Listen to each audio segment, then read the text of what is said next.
खुशियों की है जुबां, चल दे तू चल दे कारवां, वो है जहां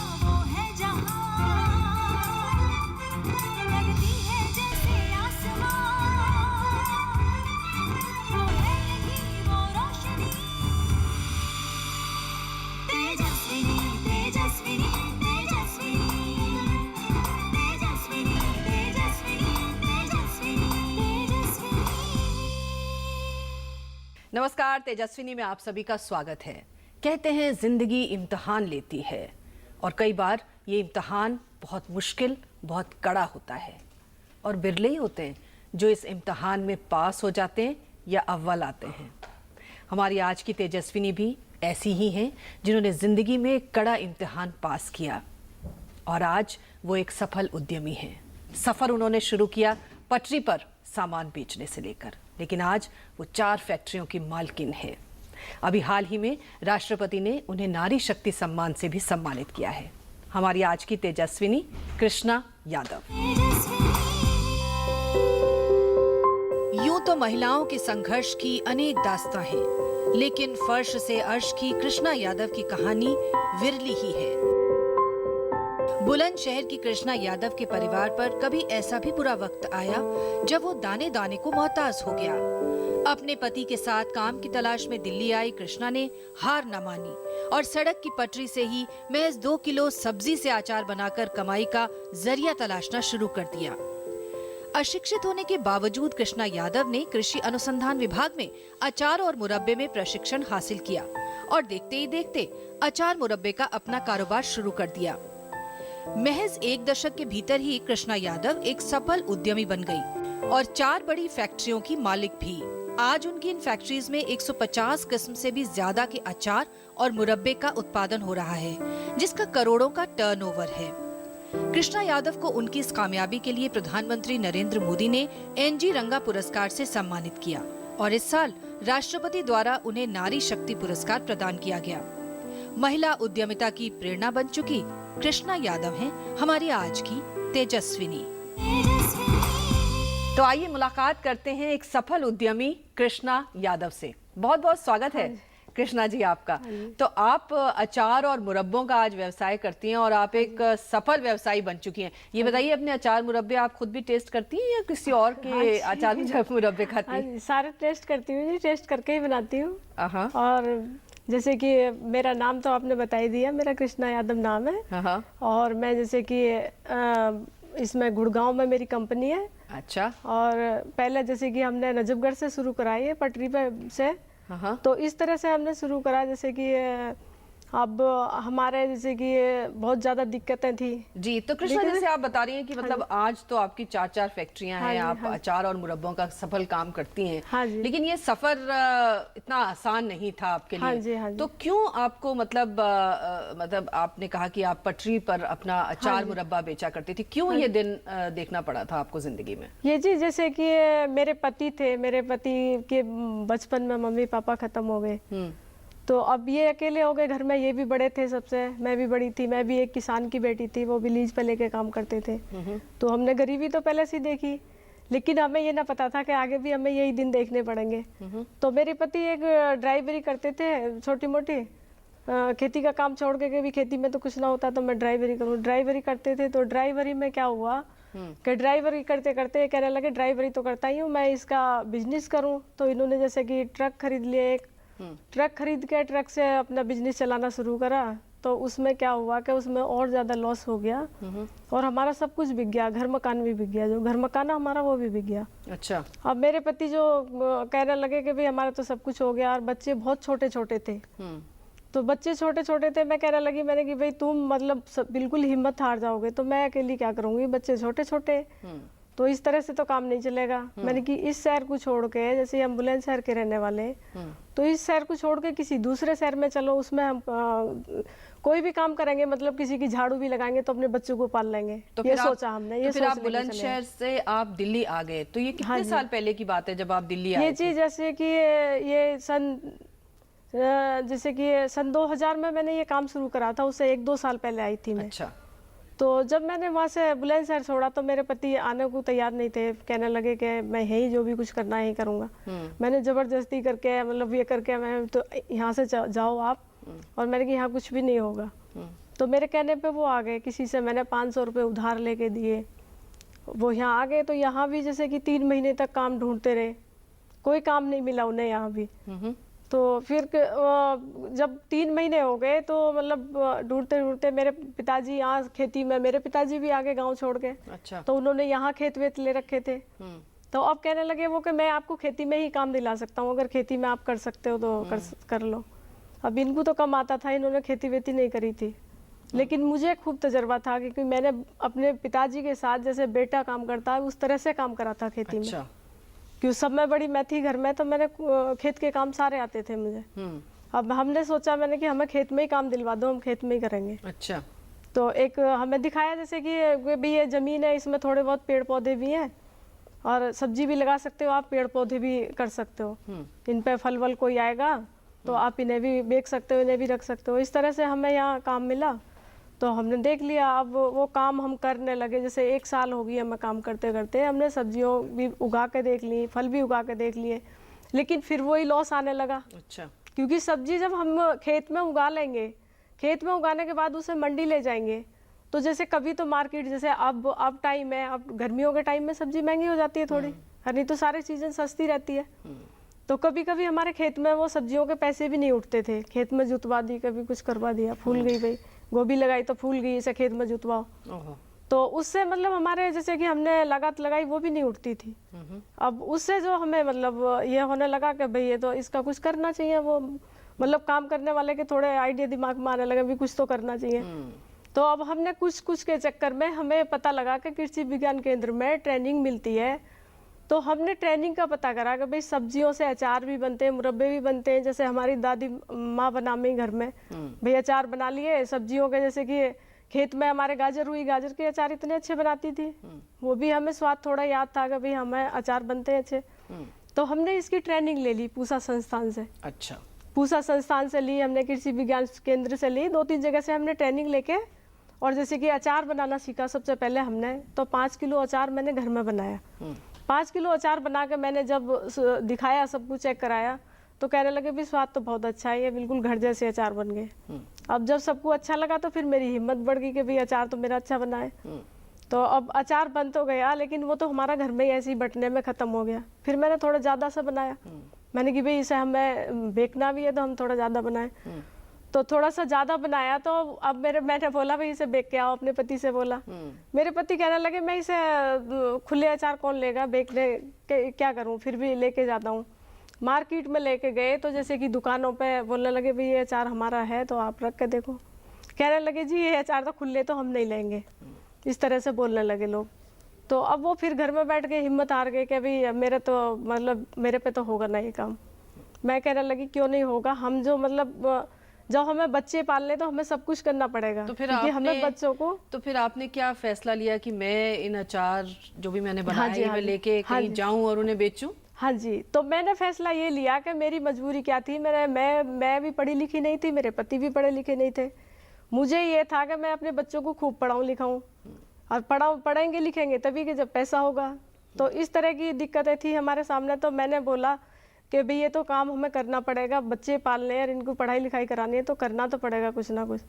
तो हमारे दिमाग में आइडिया आया कि जैसे हम थोड़ी सब्जी और जैसे कि फल हैं हमारे, वो हम एक रोड के किनारे छोटी सी टेबल डाली और उस पर हमने फल भी रखे, सब्जी भी रखे, और छोटे छोटे अचार के वो बना के रख लिए सैंपल। उस पर जो भी कोई आए भाई हमारा अचार चेक करके देखना, कोई तो बोले भैया हमें दे दो 250 ग्राम डाल के, कोई अपने ऐसी फ्री में ले जाए। तो इस तरह से हमने अपना धीरे धीरे शुरू करा वहाँ से काम, रोड के किनारे से। अब रोड के किनारे से जब मैंने शुरू करा तो अचार लोगों को इतना पसंद आने लगा कि वहाँ अचार मेरा लाइन लग के बिकने लगा 2-3 साल के अंदर ही। 2-3 साल के अंदर लाइन लग के बिकने लगा। तो पहले मैं अचार ही बनाती थी खाली, फिर मैंने मुरब्बों की, जूस की, इनकी ट्रेनिंग लेके और मैंने फिर इसे काम को बढ़ाया, बड़ा करा। तो जब आप मेज रख के अचार बेच रही थी, हाँ जी, हाँ जी। तो आपके दिल में क्या आ रहा था? क्या आपको लग रहा था कि मेरी भी कभी एक बड़ी फैक्ट्री होगी और मैं बहुत खूब अचार मेरा बिकेगा, जगह जगह जाएगा, ऐसा कोई सपना मन में उस समय पलता था? हाँ जी, या हाँ आपको जी। लगता था नहीं चलो अभी का काम चल जाए और हो गया? नहीं जी, ऐसा कुछ नहीं लगता था कि मेरी इतनी बड़ी फैक्ट्री होगी या मैं इतनी ऊंचाइयों पे जाऊंगी। मुझे लगता था कि मेरे तो बच्चे पल जाएंगे इसमें और मेरा गुजारा हो जाएगा। लोग मुझे ताने भी मारते थे बहुत कि अभी इसका रोड के किनारे कैसे अचार बिकेगा। और रोड के किनारे बैठ गए ये लोग, मतलब इधर ये पागल हो गया, इधर कहाँ अचार बिकेगा इसका। मतलब वहाँ बहुत सुनसान सा इलाका था जब उस टाइम पे। तो इस तरह से मतलब हमने किसी की परवाह ना करते हुए और हम आगे बढ़ते रहे और जी आगे बढ़ते रहे। तो जब हमारे 4-5 साल में मतलब हमारा प्रोडक्ट खूब लाइन लग के बिकने लगे, तो मेरे पति ने सोचा कि जी अब तो हमारे खूब अचार बिकने लगे खुले ही, तो हमें इसका मार्का लेना चाहिए। तो मेरे पति ने मार्का लेके और फैक्ट्री लगा दी श्री कृष्णा पिकल्स के नाम से। और मैंने भी खूब मतलब जैसे कि कहाँ ट्रेनिंग हो रही है, कहाँ क्या हो रहा है, सब चीज़ की ट्रेनिंग लेके 152 वैरायटी मैंने बनाई है अपने। तो मतलब इस समय आप 152 तरह के हाँ जी, अचार हाँ जी, और मुरब्बे, हाँ जी, मतलब आपने कोई चीज छोड़ी नहीं जिसका नहीं अचार जी, ना बन सकता। हाँ जी, हर चीज़ का अचार, मुरब्बा और जैसे कि जैम हो गया, जूस हो गए सारे पीने वाले, जैसे हम तुरंत पीते हैं जूस, वो जूस हो गए। जैसे रियल जूस आते हैं वो मैं भी बना लेती हूँ, सारे जूस बनाती हूँ। अच्छा ये बताइए कि जब आपने मतलब पहले तो आप खुद बना रही थी, हाँ तो जब जी। जैसे आप कह रही हैं लाइन लग के आपके प्रोडक्ट्स धीरे हाँ धीरे जी, बिकने लगे, हाँ जी, हाँ जी। तो फिर क्या आप खुद ही उसको मैनेज कर रही थी या आपने कुछ 2-4 लोगों का सहयोग लेना शुरू कर दिया था? जैसे कि शुरू पहले में कैसे किया हाँ आपने? जी, पहले जैसे कि मेरे घर में ज्यादा मजबूरी थी तो मैं अपने बच्चों को लगाती थी कि भाई थोड़ा सा आप मेरा साथ दो। जैसे स्कूल से आ गए तो भाई तुम कोई मसाला दो, कोई कुछ दो, मेरे को तोल के। मेरे को पढ़ना लिखना इतना नहीं आता था। और फिर मैंने बच्चों से पढ़ना भी सीखा और मसाले वसाले सब मतलब जैसे किस तरह से तोलने, मुझे कितना किस में डालना है, वो सब सीखा इनसे बच्चों से। और तो फिर इनसे सीख लिया। ये जो रेसिपी होती है हाँ किसी जी, भी चीज की वो हाँ बड़ी जी, जरूरी होती है हाँ जी, हाँ कि जी, किसमें क्या चीज हाँ पड़नी जी, है। हाँ जी। तो आई एम श्योर कि वो सारी चीजें भी आप ट्रेनिंग में नहीं सीख सकते हाँ क्योंकि जी, आदमी हाँ का जी, एक हाँ अपना जी। भी होता है। हाँ जी, हाँ जी। तो आपकी भी कोई खास रेसिपी है जिसको जी। आप किसी को बताती भी नहीं है और आपकी वो एक हाँ ऐसी जी। रेसिपी है जो हाँ जी। वाकई लोगों को बहुत पसंद आता है, उसका स्वाद, हाँ जी, उसका हाँ जी, जायका। हाँ? हाँ जी। तो ऐसा होता है जी इसका, जैसे कि हम अचार बनाने लगे कोई किसी भी तरह का, जैसे अब खट्टा मीठा गोभी गाजर होता है, उसे हर कोई नहीं बना सकता। लेकिन जब मैं वो अचार में घुसती हूँ, जब जाती हूँ, तो मुझे इतनी नॉलेज हो गई कि उनके सबके ऐसे लगता है कि इसमें कुछ हमें अलग से डालना चाहिए। जैसे कि उसमें हो गया लहसुन प्याज तो हम डालते ही हैं, उसमें लहसुन अदरक सब कुछ आ गया। अब इसमें अलग से हमें क्या डालना चाहिए, जैसे गुड़ है हमारा, गुड़ से हम अचार बनाते हैं वो, तो उसका जैसे कि हम उसे पका रहे हैं, उसमें कितना हमें पकाना है, कितना, वो सब कुछ देख के, जैसे कि अब एक औरत घर में सब्जी बनाएगी, एक ही सब्जी को 10 औरत बना लेंगी तो उनका स्वाद अलग अलग हो जाएगा।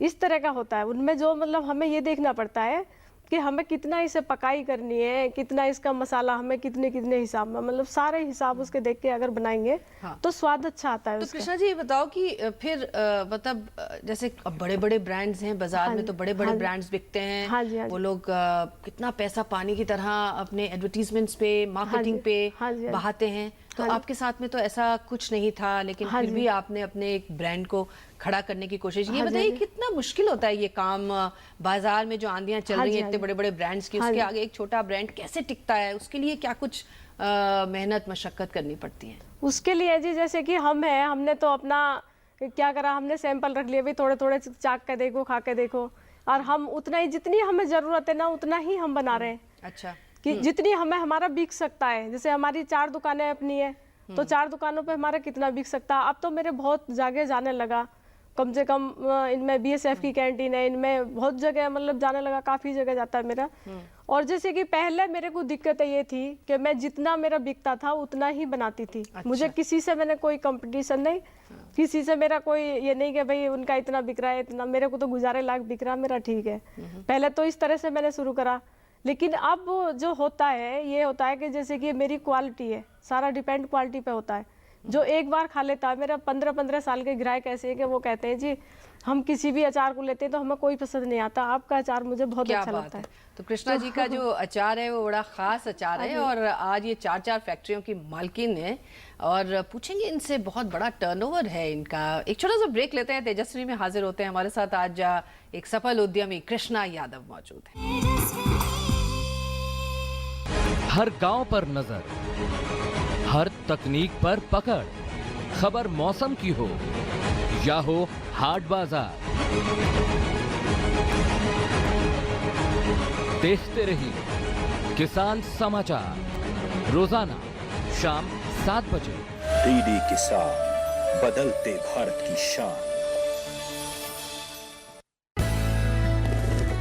ब्रेकिंग न्यूज की रेस से हटकर खबरें कुछ अच्छी भी हैं, खबरें जो बढ़ाएंगी हौसला और विश्वास, उम्मीद भरी खबरें जो लाएंगी मुस्कान। Good news India.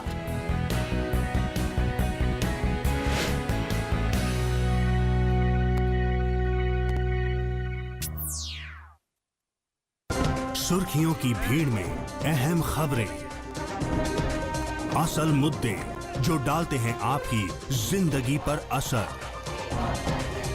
दिन भर की हर बड़ी खबर का बेबाक विश्लेषण, सच, सटीक, संपूर्ण। न्यूज नाइट, सोमवार से शुक्रवार रात 8 से 10 बजे, सिर्फ डीडी न्यूज पर।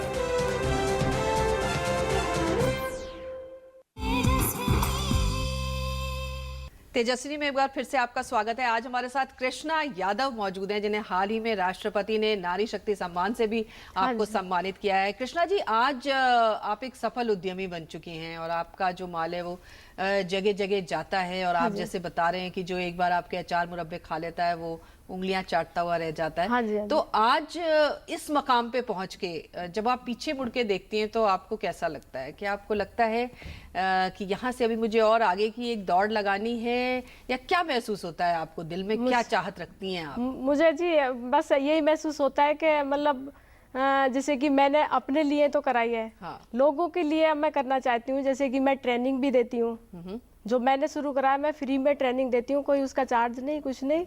और जैसे कि बीएसएफ की कैंटीन है, इनमें मैंने ट्रेनिंग दी। और अभी मैंने बिहार में जाके यहाँ 500-600 लोगों को ट्रेनिंग दी। तो मैं चाहती हूँ जैसे मैंने अपना काम शुरू करा है, ऐसे ही मेरी बहनें जो घर में बैठी हुई हैं या कोई भी मतलब कोई भी करना शुरू चाहे, जैसे कोई भी काम कर सकते हैं। हमारे खेत में इतनी सब्जियां खराब होती हैं, तो मैं चाहती हूँ कि मेरे साथ साथ वो लोग भी ऊपर जाएं और अपने देश का नाम रोशन करें। और जैसे कि हमारे क्या है कि हमने तो कर लिया, हमारे वो भी हो गया, फैक्ट्री भी लग गई, मेरे सब कुछ हो गया, टर्नओवर भी मेरा खूब ठीक चल रहा है, सब कुछ हो रहा है। और जैसे कि अब औरों के लिए हम क्या कर सकते हैं वो सोचते हैं, वो सोचने वाली बात है। हाँ जी। लेकिन कृष्णा जी, ये बताइए कि अभी कितना टर्नओवर हो जाता है और कितना टनों माल आप बना लेती हैं? मैं जी जैसे कि साल में मेरा साल का तो मुझे अंदाजा नहीं है, महीने का जैसे महीने में मेरा 50 टन के करीब माल बन जाता है और निकल जाता है।